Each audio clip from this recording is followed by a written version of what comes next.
Yeah, thanks, Jack. Hi, everyone. Yes, my name is Imran Razik. I'm a PhD candidate at my state, and I am a bat biologist. The reason I'm here today is to talk to you all about bats, obviously, but another important reason I'm here is because bats don't often get, or they don't always get the greatest perception, I guess you could say, among the media and the general public. There's a lot of misconceptions about bats. They don't know each other, or people don't know bats, super well. Generally speaking, they don't know too much about bats. And so it's kind of my duty as a bat biologist to help show everyone that there's a lot more to bats than meets the eye for many people. They really are incredibly diverse. They provide a lot of important ecosystem services, and we all need to appreciate our bats. So this presentation will kind of go over, what is a bat? Why are they been so successful over evolutionary time? Why are they so diverse? And why should we care about them moving forward? And the threats they face. So first up, we can ask a very simple question: what is a bat? Well, bats are mammals, just like us. We share a common ancestor from many millions and millions of years ago. They're warm-blooded. They have hair. They give birth to live offspring. They nurse their offspring with milk. General mammalian characteristics. But what's also good, or what's cool, is that bats themselves also share a common ancestor within this mammalian family tree, and we refer to them collectively under this order name Chiroptera. And so if you're ever feeling fancy, you can call bats chiropterans rather than just bats. Now, the earliest known bats date back in the fossil record to about 52 million years ago. And what's really interesting is that we can see at this point in time, 52 million years ago, they already closely resemble the bats that we see today. And so we know that by this point in time, they're already well along their evolutionary trajectory. And in the time since, they've kind of taken the world by storm. They've undergone incredibly diverse radiation. They're found in all different kinds of shapes, colors, sizes. They exhibit different behaviors. And they're also found all around the world, occupying a lot of different ecological niches. So they do a lot of different things in a lot of different environments. And there's actually so many bats in the world today, more than 1,400 species of bats, that they actually make up about a quarter of all mammal species. The only group of mammals that is larger in terms of sheer number of species is rodents. Mice, rats, hamsters. A common misconception is that bats may be some kind of flying rodent. Maybe they're closely related to rodents in some way, but that's actually not the case. Bats are actually more closely related to whales and cows than they are to literally any rodent. So fun fact there. So as I said, they're really diverse. They're found all over the world. They do a lot of different things, but why is it that they're so successful? What are the key adaptations or features of bats, which comparatively make them so cool in my eyes? And so I'll kind of get into that now. One of the major features or adaptations of bats, as many of you all are probably well aware, is that they have powered sustained flight. So there are other mammals which quote unquote fly, like flying squirrels, sugar gliders, colugos, except these other organisms, they don't have powered sustained flight. They glide, say, from branch to branch, tree to tree. Bats are unique among mammals in that they're the only mammals with powered sustained flight, very similar to birds. So you can see, they kind of flap their wings to produce thrust. The shape of their wings helps to create lift, keeps them aloft as they're flying. And they're also incredibly maneuverable in their flight as well. Some of them can even hover in place, just like hummingbirds. And what's kind of separates bats from birds, though, is that the structure of a bat wing is completely different. Bats, like mammals, we share like common features, arms, hands, but the dimensions are completely different. So if you look at this image here, you see the shoulder of the bat over towards the right. Its upper arm, kind of short. You can see its forearm starts to look a little long, a little slender. And then once we get to the wrists, we see a tiny little thumb sticking out. That's usually where the claw is. But then their 4 remaining fingers are incredibly elongated. And in between each finger is this very fleshy, elastic, yet durable membrane, filled with blood vessels. And for this reason, because they have these giant hands as their wings, their Latin name actually translates to the phrase hand wing, very aptly named. And as you may also notice in this image here, they have these fingers spread out to the side here, but in between the actual hand and the body is also this fleshy membrane, and it also attaches down to the lower limb. So what exactly does this mean? Well, that means that bats fly with both their arms and their legs. Again, this kind of separates how they fly compared to bird flight. And so you can see in this video here, as this bat is flapping, its legs are literally also like undulating at the same time. It's almost as if it's swimming through the air. And the reason they can do this is because their legs are actually rotated 180 degrees relative to ours. So, our knees face forward, we bend our legs like this. Theirs are literally the reverse. And so this really enables them to have this full body motion as they're flying. And another interesting thing, kind of relating to handling flight as the only flying mammals, is that they actually have the largest relative heart and lung size among mammals. Bats, on average, have a heart about 3 times larger than terrestrial animals of the same or similar size. And so they have really big hearts, and they're pumping a lot of blood throughout the body, and they're also pumping this blood extremely fast. The average heart rate of I think a small bat, a microbat, mid-flight is 1,000 beats per minute. So for reference, a human kind of like sitting around doing nothing, average heart rate 70 to like 90 beats per minute. Bat heart rates can reach like literally up to 1,000. And also just as cool is the fact that hibernating bats can actually reduce their heart rate to as low as 10 beats per minute.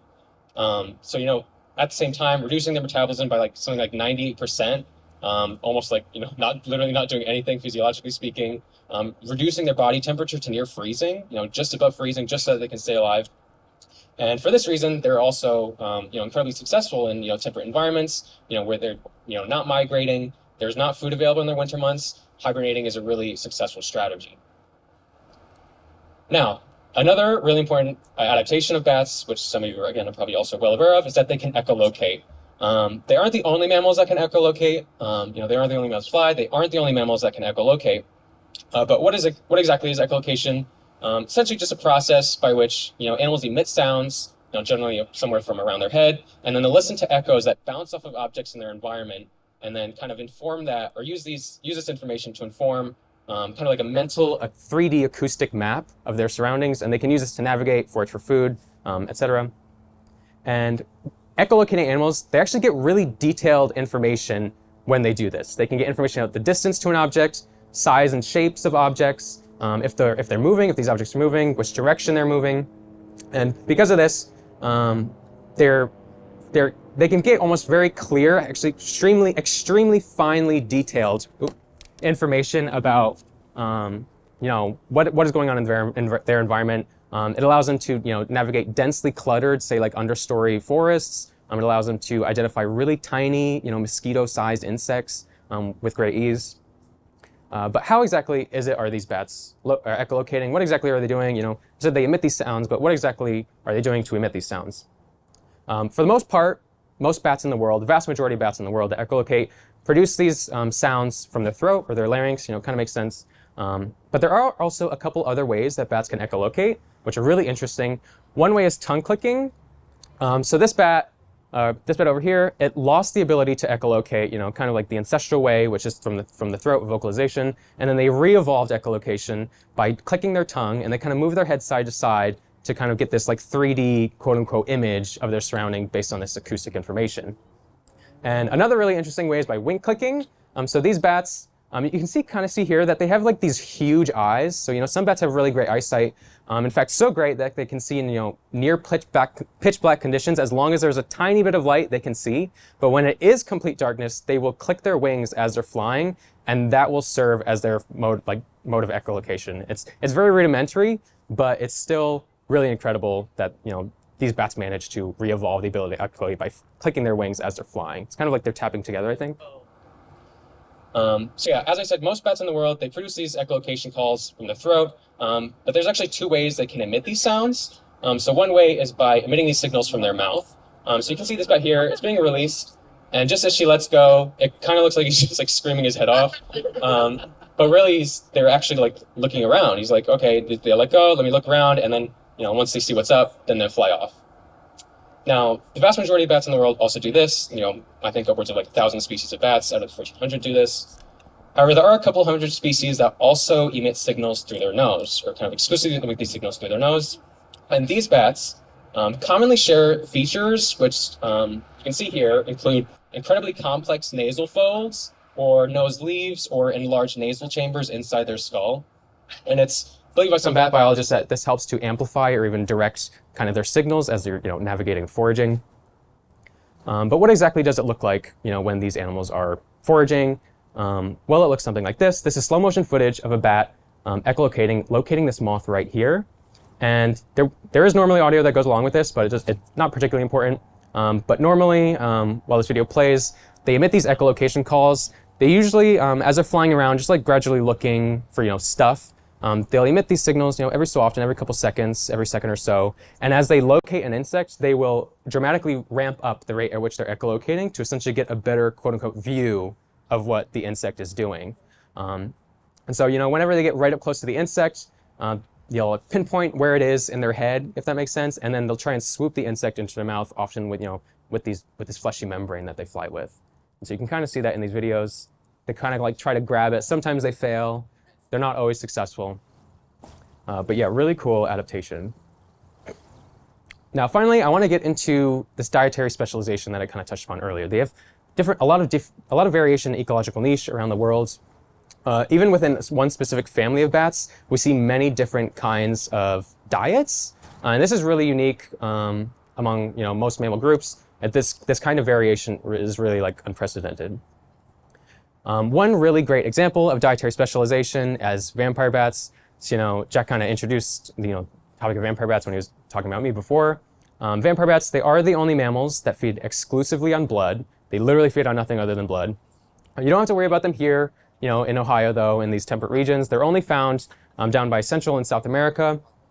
And there's actually only 3 species of vampire bat out of these 1,400 bats. So most bat species in the world are not vampire bats. They are not out to get your blood. Only a couple in the world. And they feed primarily on livestock and also birds. This is a video here of this common vampire bat feeding on the ear of a donkey. And what they actually do to feed is they'll actually use these pair of razor-sharp incisors at the front of the mouth, just 2 little tiny teeth. They'll nick the skin, and then they'll kind of lap up the blood as it flows out. They don't sink their teeth into the skin of an animal like Edward from Twilight. It's nothing like that. They kind of just make a tiny little nick, and then they drink the blood as it comes out. And they'll only drink a couple tablespoons, like 2 tablespoons of blood. They're full, and then they fly back home, sleep for the rest of the day.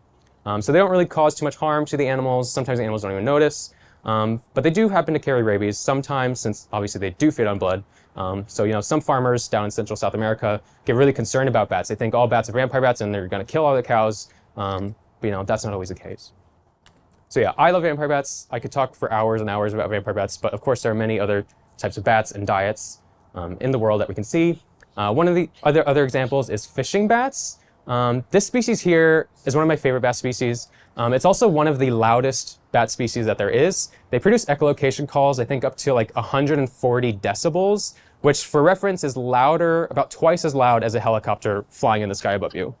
And they'll actually direct these echolocation calls at the surface of water, and they'll try to detect really small ripples caused by fish underneath the surface.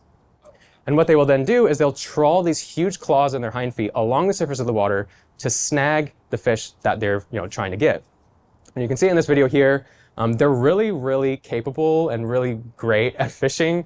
And once they snag a fish, they'll just fly up to a roost and snack away, fill their faces with fish bait. Now, there are also other bats that eat other kinds of meat, other carnivorous bats. Some bats actually eat other bats, sad, frowny face. There's also bats that eat lizards, birds. Some bats eat frogs. This is a really well-known bat. This is the frog-eating bat, or also fringe-lip bat. This bat is literally, catching a frog off the ground and snatching it away. But the reason this system is really well known is because these frog-eating bats will actually eavesdrop on the mating calls of these male tungura frogs, and they'll prey on them, very easily. As long as these frogs are emitting these mating calls, they're up, to get eaten. But these birds are another interesting is that these bats, they don't only feed on frogs, so that's why they also this synonymous name fringe-lip bat. They actually can eat many other things.